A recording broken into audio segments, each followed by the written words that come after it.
It's said that a worker once drove into the desert and his car broke down. To escape the situation, he supposedly converted his car into a motorcycle. To test this myth, Adam got a car identical to the one in the story and drove it out into the desert. He then started stripping off all the outer body parts. But when it came to the core components, things got tricky. The car's engine weighed about 250 pounds, and with the tools they had on hand, it was nearly impossible to move it.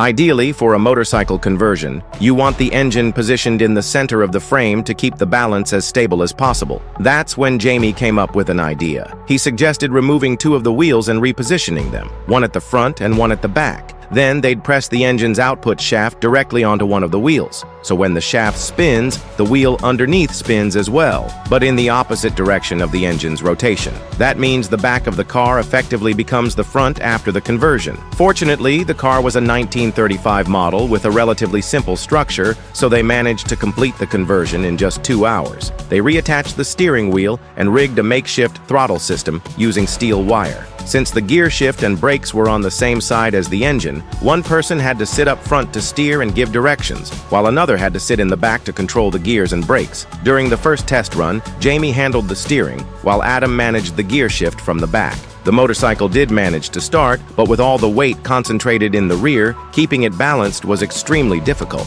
let alone trying to ride it 100 miles back to civilization. At this point, the myth was officially busted, but they did come up with a better method for modifying the vehicle.